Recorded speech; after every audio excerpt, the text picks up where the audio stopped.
It's halftime here of the Red Carpet Bowl here at Vicksburg High School. Glad you can join us on this Friday night. It's the season opener of Friday night high school football. It's that time of the year, folks, and really looking forward to bringing you another exciting season of Gator football. We are joined here at the half by Chad Shealy, the superintendent, and he joins us here at the halftime. We appreciate your time coming on with us. Oh, absolutely. Wouldn't be anywhere else. Just like you, when I get to seeing those fields come around and I smell the grass and it's time for the kickoff, it's all exciting for my family. We're all here and cheering for the Gators and the Vikings. So I know it's an exciting time this time of year with football season starting and a new school year starting. Oh, absolutely. When you talk about the things that are fun that kids remember, it's usually those experiences. And sports play such a strong role and building team capacity. And I met with I've watched my football teams both practice getting ready for the season, and I met with them both. And as you talk about what kids need to know for life, football teaches them a lot of that. Perseverance, failure, your ability to recover from a stumble, to be able to count on the person next to you and work in collaboration to set a goal and meet that goal. And it's more academic than people give it credit for sure. But it's amazing to be able to come together. And I told them before the season started last year, and I told them again this year, just forgive me for how excited I may look.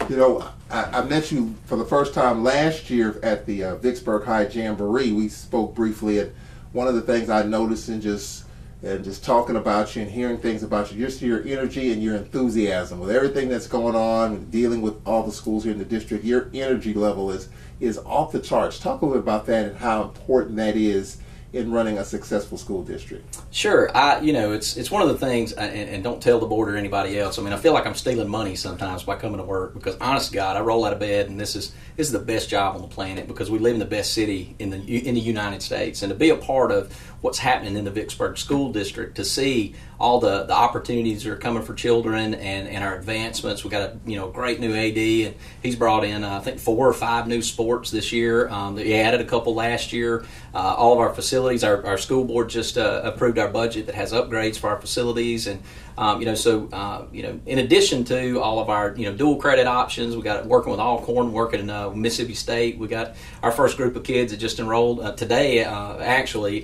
They enrolled in our engineering from Mississippi State on A days, B days. They're taking psychology with Alcorn, and those are kids that are in high school getting those dual credits, and doesn't cost them anything. We got our brand new early college, River City Early College that's out there. It's our new high school that we're going to have students that will be graduating with associate's degrees from Vicksburg Warren School District, which is that's pretty awesome, at no cost to themselves or their parents. And we've got our STEM innovations that are rolling out left and right. We've got our grant through the Vivian Beery Marshall $5.7 million award that we received. It was us in Baltimore, Maryland. They've been working with our students, and what we're trying to do is provide opportunities for traditionally unrepresented students in the STEM field, which would be our minority students and our females. And what it's doing is taking them on trips and embedding them into activities at ERDIC, and there's mentors that are tied through that, and getting the opportunity to participate in that's been incredible.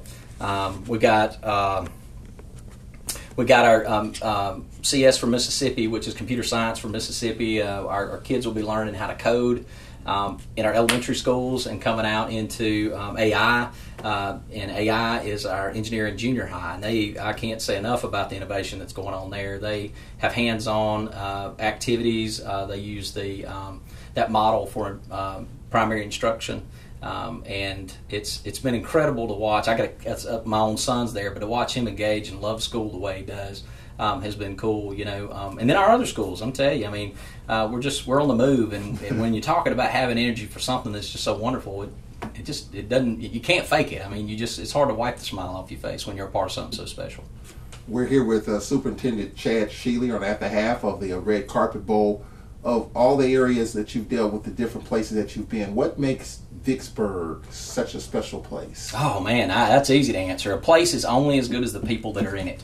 And I can't believe that I lived here less than 38 miles from this place my whole life growing up. Other than when I was in college. When I grew up, Vicksburg was there, and I drove through Vicksburg. I came through Vicksburg. We shopped and did things, but I had no idea when I got here this is the most remarkable set of people I've ever met in my life. I mean, I've never seen a more giving group. I've never seen a more encouraging community. And to be able to work with Vicksburgers has been the best benefit for me. And, my family has been here. And, we came here, and I jokingly tell my dad, I was kind of mad at him. I couldn't believe he let me be born anywhere but here. But because now I'm from Vicksburg. If somebody asks me, said, where are you from? I'm from Vicksburg, Mississippi. And, we have community here and its depth. It's I've lived other places which are great, and I enjoyed, being in those places, but it's different here. It's different because everybody cares about everybody here, and they value each other and each other's voice and opinion, and that's unique. That's remarkable for a community. And when I first got here, I wanted to make sure that I didn't want to not listen to the things that were needing to improve. Obviously, as people would come in and say, well, have you thought, this is just this and this, have you considered this, have you thought about that? But all I couldn't see the dust on anything, because I'm telling you, this is a remarkable town. And my family's fallen in. My wife, she's downtown, and I got 3 boys in the school district, and we just love it here. When you talk about one of your mantras, from what I was reading a while ago, all education leads to employment. Absolutely. And I understand that's one of your big rallying cries. Talk about how you came up with that and how important that is. Sure, absolutely. When you're looking at national norms, what we got in Mississippi here, from age 25 to 65, which is the employable age of an employee, that we have 1.5 million people that live in Mississippi that fall in that category. Of those 1.5 million people that live in Mississippi, only 7% of them, that's 110,000, a little over 110,000, have master's degrees or above. Then when you go down that list of education levels, only 31% of us have bachelor's degrees, associate's degrees or above. Well, the vast majority of our state is employable without college credentials. And as you look traditionally at what education, not that college isn't important, we want every child to be college, career, and life prepared upon graduation. But there are incredible jobs that can be had that aren't necessarily within that realm, and for whatever reason, we've in education made those feel like inferior fields when they're not. I've got a friend of mine that he's an air condition. He owns his own company now, but I mean he makes a great deal more than I do. And as you begin to talk about value, we're in the process of graduating children, and in our state, our state graduation rate is a 75% graduation rate. Of the 75% of those children that actually make it across the stage, 78% of those 75 go into a 4-year institution or a 2-year institution. Of the students that are in a 4-year institution, only 36% of those leave after the first year, and at the 2-year institutions, 44% of them leave after the first year. So they're not there in the second year. Another stat that I looked at when talking about this whole philosophy is 70% of all people that are employed with bachelor's degrees or above are not in the field of study in which they hold a bachelor's. So when you start putting those systems together, if it is our job to college and career and life prepare students, we hadn't done a very good job as a state. We're not opening opportunities. So we've run into a model that has really opened our eyes, and it was the academies in Nashville. We have the For Next Generation Learning group that we're working with, and they're very excited to add us as a partner, and we're moving forward down there. And they're working with us to align our academies. We have 3 academies. We have a Communications, Arts, and Business, Health and Human Services, and an ACME, which is Architecture, Construction, Mechatronics, and Engineering. All 3 of those embed into the 16-job cluster exploration keystone classes that our 9th and 8th graders are taking this year, so that they can make good choices. And the purpose of that is to give them the opportunity to explore the fields that they may be interested or are well equipped to be successful in. And even if they get to their senior year and they've been in an academy that say they want to be in ACME, they're in the engineering, and they get 2 years into it and go, you know what? I'm not cut out for this engineering stuff. I think I'm going to do health and human services. And they spend a couple of years in that as a junior and senior and go, you know what? I don't like people. I can't do this. I'm doing something else. Well, inherently what we've just done is saved a parent a lot of money, because they didn't have to make those decisions after they showed up at junior college and used up all their scholarship money or their Perkins funds or their student loans or any of that stuff, or a 4-year institution. So what we're trying to do is align children and make them more equipped to be able to make those good decisions so that they can be more successful. Tell you what, as we look forward to this Red Carpet Bowl, my second Red Carpet Bowl, this game's been around a long, long time. And my first experience was last year over at Warren Central. Of course, the game is here at Vicksburg High School. Talk about how special that event is and how it brings the whole community and the whole district together. Absolutely. That again, that was one of the things that I saw when I got here. And just like you, this will be my third Red Carpet Bowl. And at the first one, I'd never seen anything like it. I mean, again, it's one of the things that makes us special as a community. We can be as competitively. We have a healthy competition between the two high schools. But I tell you what, when it talks about coming in as Vicksburg Warren School District, hosting this thing and bringing folks in, I mean, we want the best athletes we can find, and when they come here, I hope they feel like they're at home because the people reach out, they enjoy the guest, and then we have fun watching the game. But if you'll look and just pay attention to the crowd and the community as they come together, and that's one of the things that I think sports does very, very well. It doesn't matter who anybody is. Socioeconomics don't matter, race doesn't matter, gender doesn't matter. We're together, having a good time, enjoying some good football, and I think it's a special time when you get to see your entire district play at one time. And so we got a great bunch of community members out here tonight, and we really enjoy being able to host this. And it'll continue forever as long as they leave me here. I can guarantee that. But Coach Rogers, and getting to know him over the last year, has done a great job with this football program, and just talking with folks in the community and the bank and the grocery store, they're really excited about the direction that he has his team going in right now. I'm going to tell you this, there are very few men I respect as much as I do Marcus Rogers. Marcus Rogers is a man of integrity. Marcus Rogers loves those children.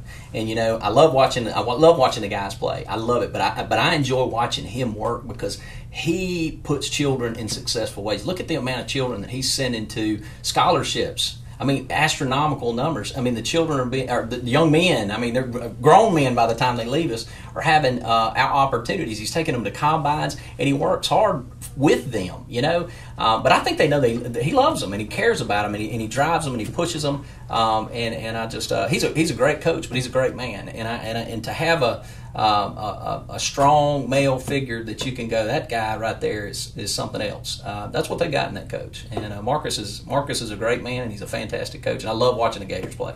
And even when you look at Warren Central as well as Vicksburg, both athletic programs, the whole district in athletics, really excited about what's happening. Absolutely. The Morgans, Josh and his crew, and Rob, they all have this affection for that. They have depth there. They came from there. They're a part of that program. They want to continue that legacy, and we have very passionate coaches and all their support staff. I mean, it's rare to walk into a program that just has that many people that really are good coaches and have that leadership and the ability to pull it off. Because you can have all kind of talent in the world and not be able to execute and not have a quality season. But each year we keep getting better. We keep getting close. We had both teams go to the playoffs. That was real big last year, and we look forward to an incredible season. We've got a great group of young men that are competing and a fantastic athletic staff. That's for sure.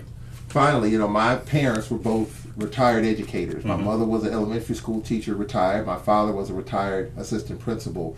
Talk about the great job that faculty and staff do here for this district in teaching our youth. Absolutely. I was just telling this to somebody about 3 days ago. We were having a long conversation about the state of the state and the things, and talking about the accountability and all the things that administrators talk about. And I told them, I said, I can tell you this, you may find a different district that people can say they love more. They may find a group of folks that are a lot smarter than the superintendent, but you will be hard pressed to find a better group of administrators and teachers and staff. I mean, if you watch it, and I say that because I have children here. I mean, you can't fake it when the superintendent's kids in your class. You can't fake it when they're in your building. I got one in elementary, got one in junior high, and I got one in high school.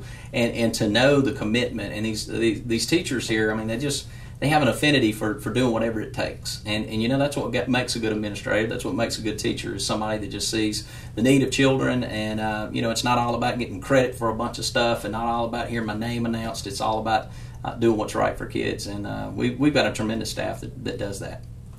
Chad Shealy, Superintendent here. We really appreciate your time coming on with us. Absolutely. Go Gators. Go Vikings.